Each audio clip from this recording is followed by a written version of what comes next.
एक रात्रि में उज्जैनी के राजा के शयनागार के महल की पिछली खिड़की से वंकचूल चंदन गोह की सहायता से प्रविष्ट हुआ। उसने वहां से हीरे मोती और स्वर्ण के आभूषण उठा लिए। इतने में रानी ने उसे देख लिया और उससे पूछा कि कौन हो और यहाँ क्यों आए हो। वंकचूल ने कहा, मैं चोर हूँ और यहाँ चोरी करने के लिए आया हूँ। रानी उसका यौवन एवं मोहक रूप देखकर मुग्ध हो गई। उसने शोरगुल करके उसको पकड़वाना चाहा। उसने उसे कहा कि हे चोर, तू सुख से धन ले जा, मैं तुझे बचा लूंगी, परंतु तू अपनी जवानी का लाभ मुझे प्रदान करता जा। वंकचूल ने कहा, आपकी सब बातें सत्य है, परंतु आप कौन हो? वह स्त्री बोली, राजमहल में ऐसी स्त्री कौन होगी?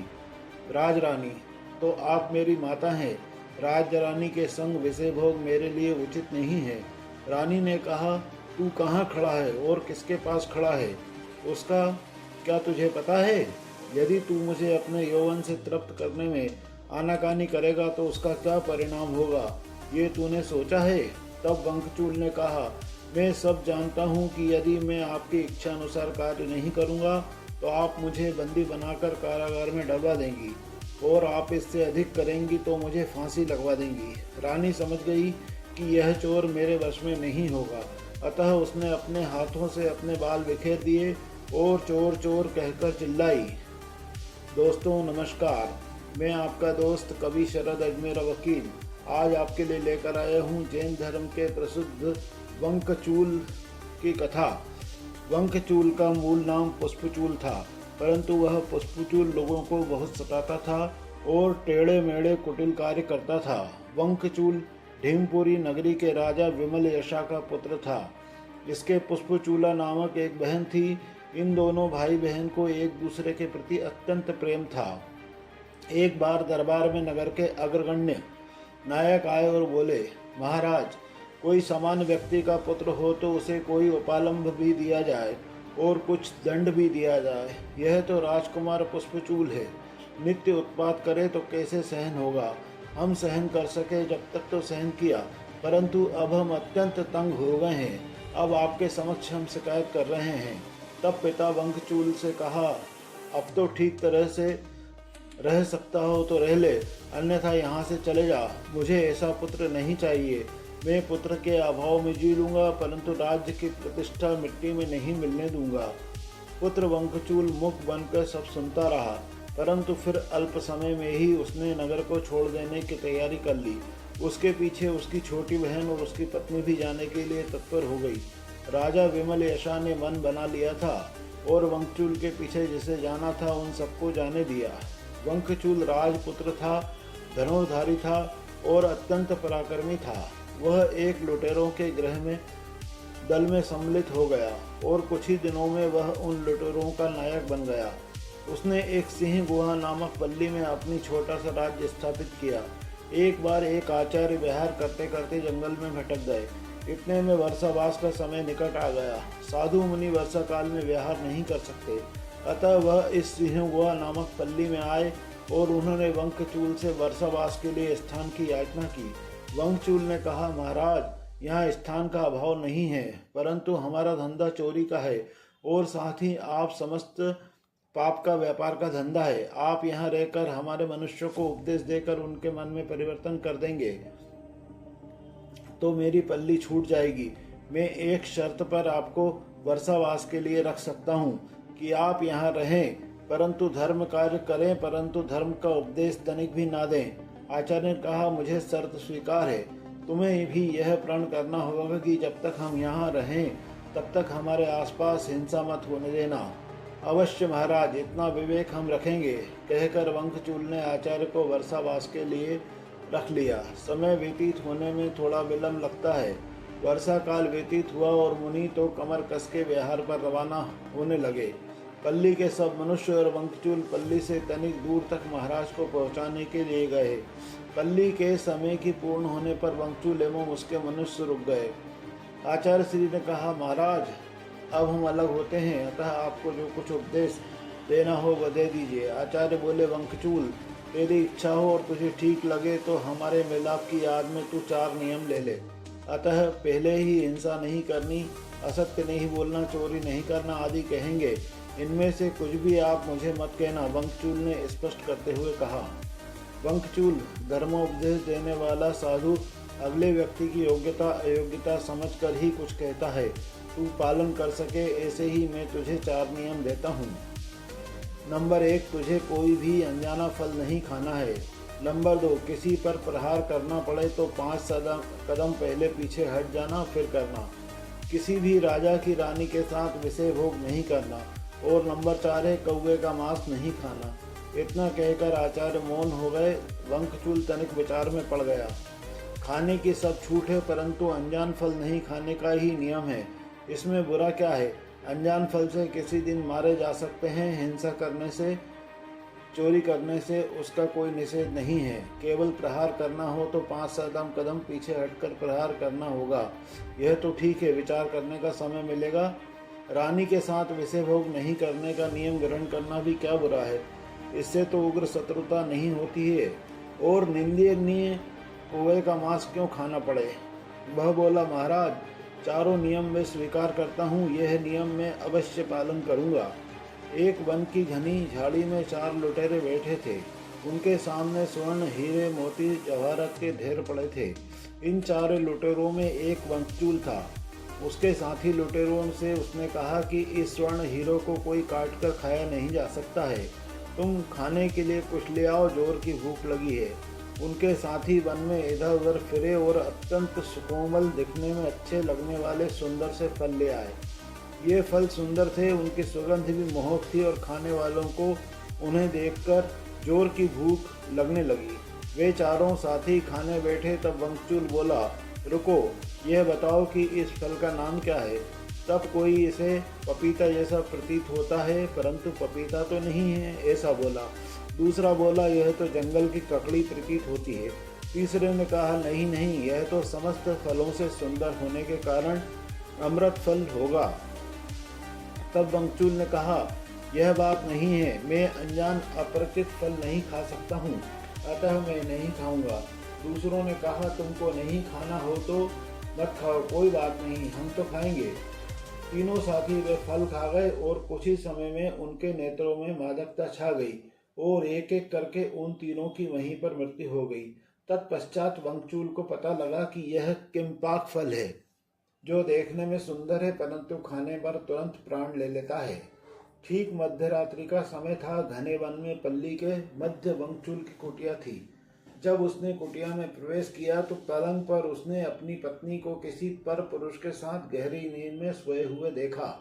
देखते ही वंकचूल की भौहें तन गई। उसने म्यान में से तलवार निकाली और एक ही प्रहार में दोनों का अंत कर देने का विचार किया, परंतु उसी समय उसे अपने गुरुदेव द्वारा दिया हुआ 7 कदम पीछे हटने का नियम स्मरण हो गया। वह 7 कदम पीछे हटा। इतने में खुली रखी हुई तलवार दीवार से टकरा गई और वह पलंग पर सोया हुआ पुरुष तुरंत उठकर बैठ गया और बोला, यह कौन है? तलवार ज्यों की त्यों हाथ में रह गई और वंकचूल बोला, बहन पुष्पचूला, तूने यह पुरुष का वेश क्यों बनाया था? पुष्पचूला ने कहा, भाई, आज पल्ली में नटों का खेल था, अतः मैं तेरे वस्त्रों को पहनकर खेल देखने गई थी। आई तब थककर चूर हो गई थी, अतः ऐसे ही भाभी के साथ पलंग पर सो गई। इसमें मैंने क्या बुरा किया है जो तुम तलवार लिए लाल पीले हो रहे हो? बहन, जो हुआ अच्छा हुआ, अन्यथा तू और तेरी भाभी दोनों में से आज एक भी जीवित नहीं रहती। मैं तो तुझे पर पुरुष मानकर दोनों का एक ही प्रहार में काम तमाम कर देता, परंतु मुझे मुनिवर के दिए हुए नियम स्मरण होने के कारण 7 कदम पीछे हटना पड़ा।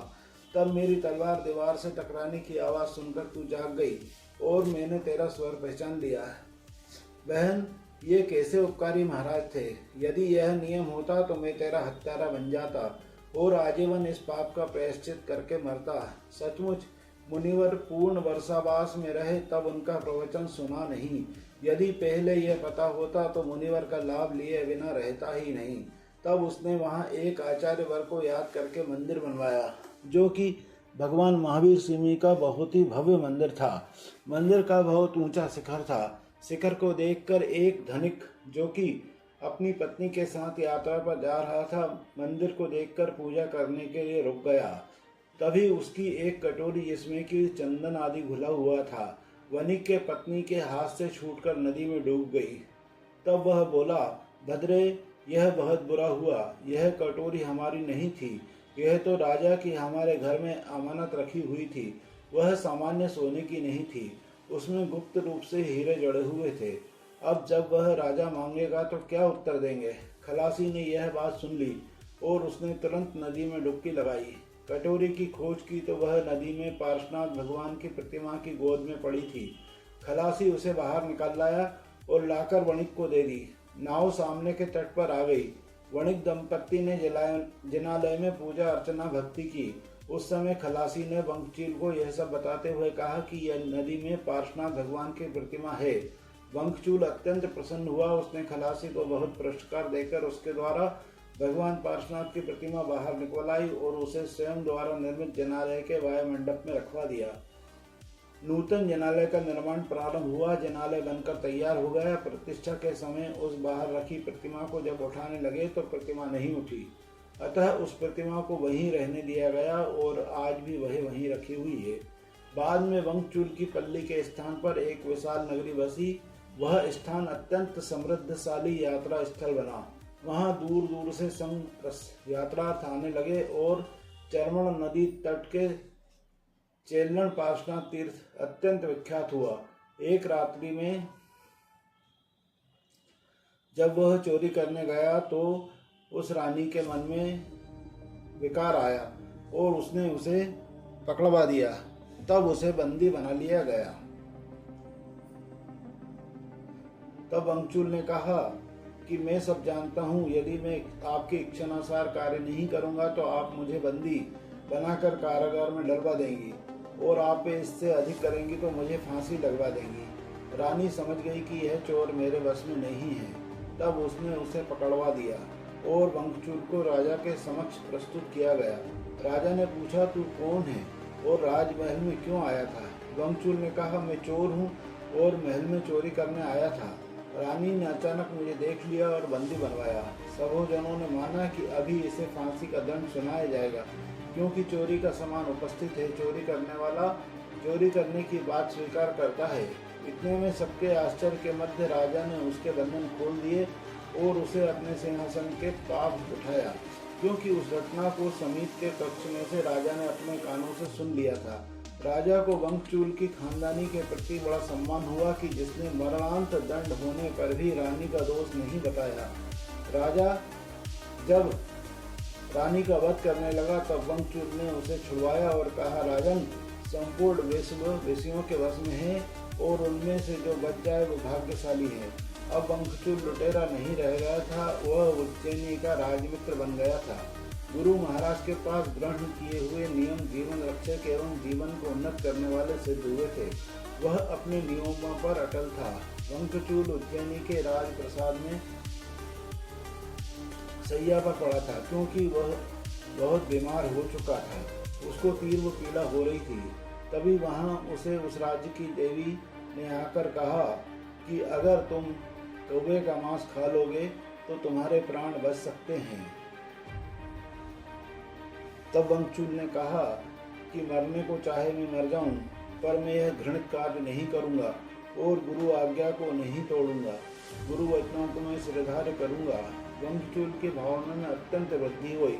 उसने हाथ जोड़ा और बोला, अरिहंत की शरण, महाउपकारी गुरु भगवान आपकी शरण, और हे प्रभु, आप द्वारा प्रदत्त धर्म का शरण मुझे भव में हो। यह इस तरह से बोलते बोलते उसके प्राण पखेरु उड़ गए। राजा अमात्य प्रजाजन शोकाकुल हो गए, परंतु वंकचूल मुस्कुराता हुआ देवलोक में चले गया। तो दोस्तों, इस प्रकार से यह कहानी समाप्त हुई।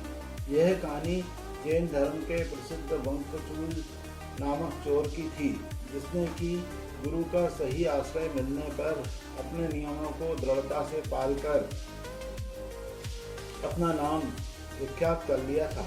मैं आपका दोस्त कवि शरद अजमेरा वकील आज इस कहानी को लाया था। अगर आपको यह कहानी अच्छी लगी तो कृपया वीडियो को लाइक, चैनल को सब्सक्राइब कर दें एवं अधिक से अधिक शेयर करें। बहुत बहुत धन्यवाद।